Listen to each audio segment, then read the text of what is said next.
Hello, my young artists. I am back with our lesson. What are we going to do with a tale like this? We just looked at that story, and we're going to invent our own animals, okay? We're going to invent our own animals, and we're going to put them into a habitat.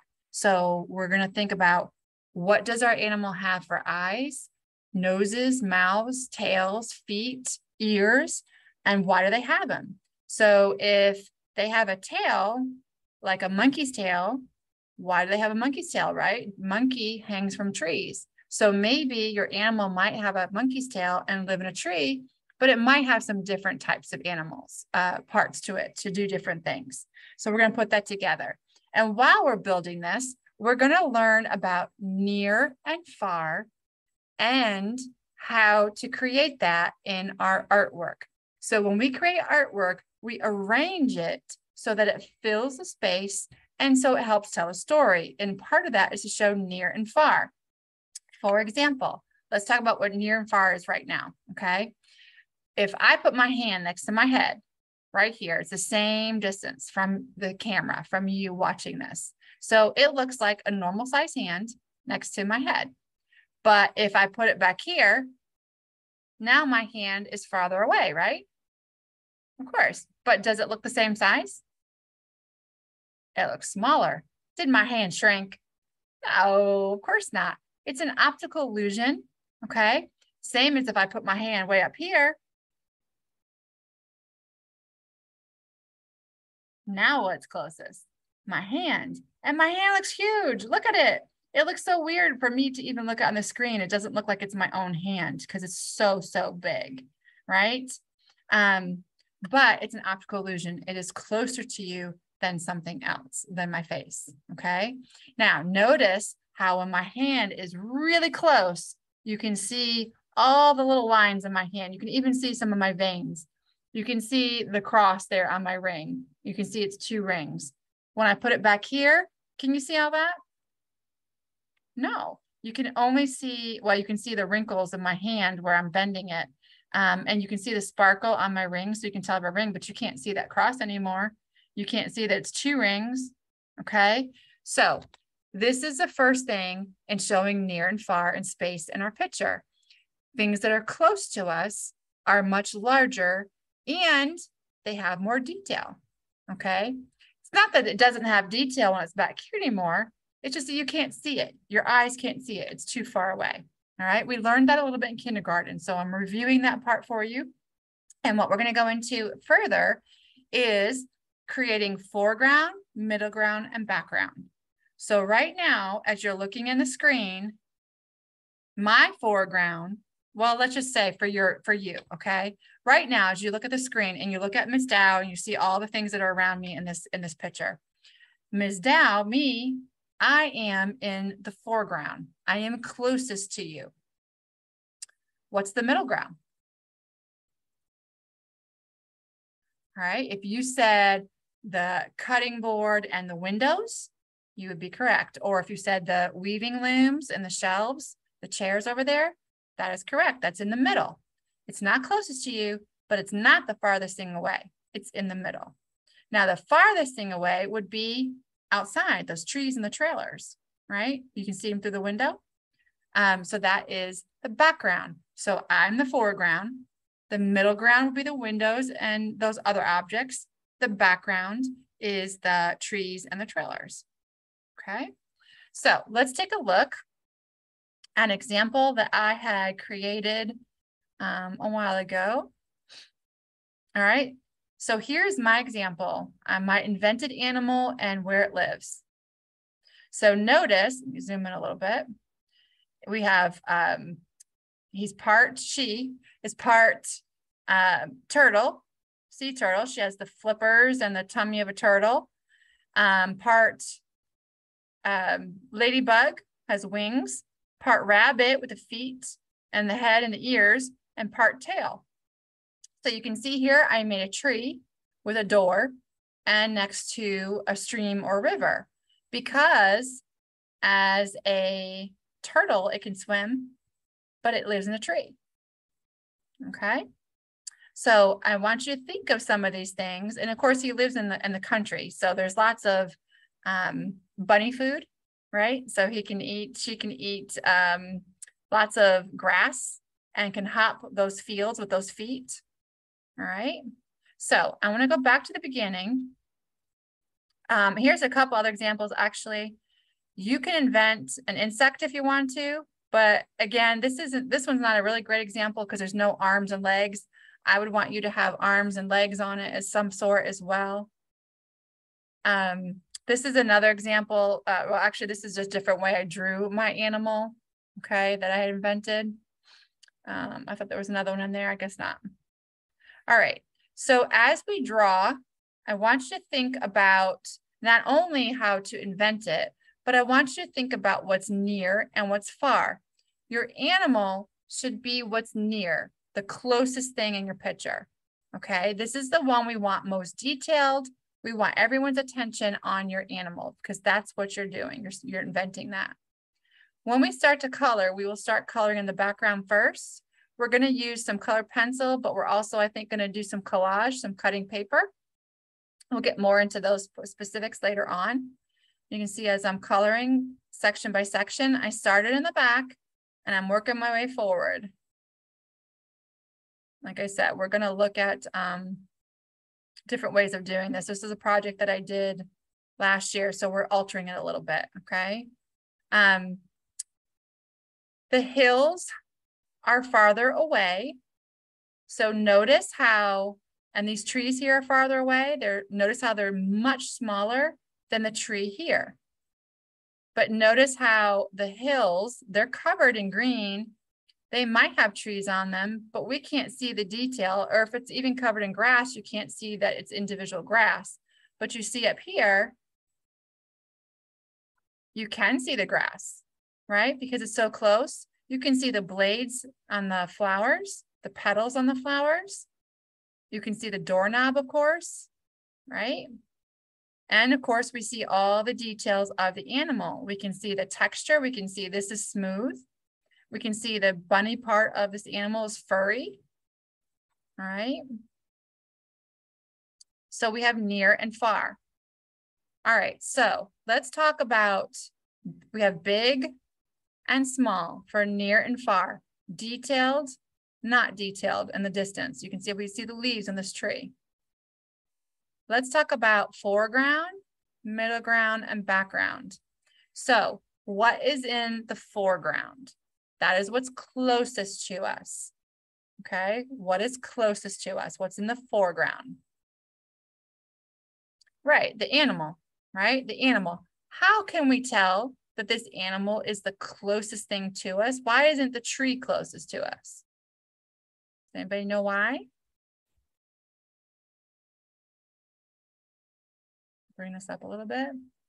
Okay, because look at where the feet of the rabbit are in comparison to the tree.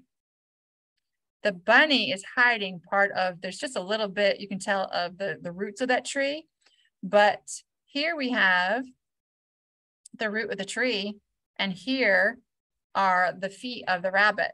They are closer to us, are down at the bottom of the page than the tree. Okay. The tree is probably also in the foreground, okay? Even though the rabbit is closest to us, that tree is very close to the rabbit. It is detailed, very detailed. So this is the foreground. I would say, I'm gonna make a line, these bushes, and these right here, this is all the foreground. This right here, all of this is my foreground, this whole area. Does everybody see that? Because all of this right here is all closer to us. It is detailed. So when you're doing yours, everything you put on the bottom part of the paper, this is what's closest to us. This is the foreground. Okay, I'll even make a line. This is usually where the foreground is, this part of the paper. That's the part that you usually draw on. And a lot of you forget to draw back here. All right, so now what is the middle ground? I'm going to erase, oops. I'm going to erase that so I can move this picture down a little bit. All right. The middle ground is, if this is the foreground, put this line back in. Oops. Behind the tree. Then that makes this part, and this part, this is all the middle ground, the field and the part of the river. Okay. These trees I would not put in the middle ground because they're small, just like these. It's okay if you call that part of the middle ground. The background is the sky and the mountains.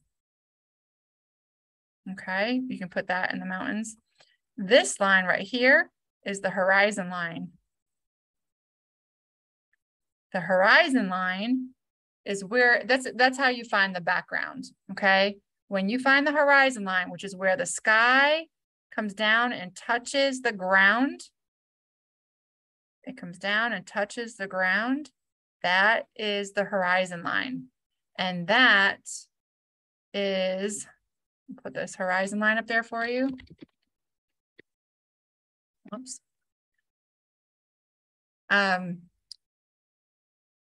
That's where the background is, okay? Horizon line is always in the background. So here's the middle ground.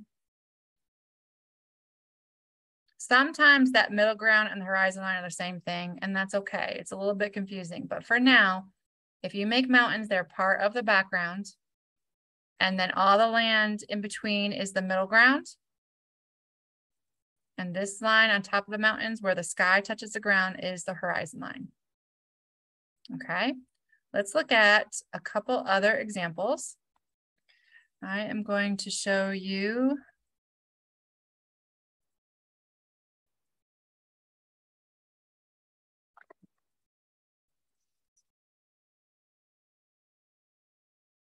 all right, here is another landscape with an animal. This is not a made up animal, obviously, but an animal nonetheless. Let's see if I can get this all the way in here. Let's start with the horizon line this time. Where is the horizon line? That's right, it's right here, the top of the mountains. Okay, that's where the sky comes down and touches the ground. Where is the foreground? Yeah, it'd be the lion and this area right here along the front. Okay, all this right here.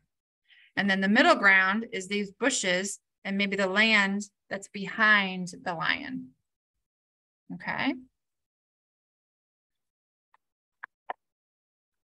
All right, this one has a little bit more obvious middle ground. So again, where's the horizon line? Yep, it's the top of the mountains where the sky touches the ground. Where is the foreground? Yep, it's these leaves and this little bit of grassy area here, this tree. And then the middle ground is the water and these bushes, this whole area. And how do we say it is the middle ground? Because it's not detailed, okay? The grassy area right here isn't really detailed. I don't know that I finished this one, but this is very detailed up here, the tree in this area.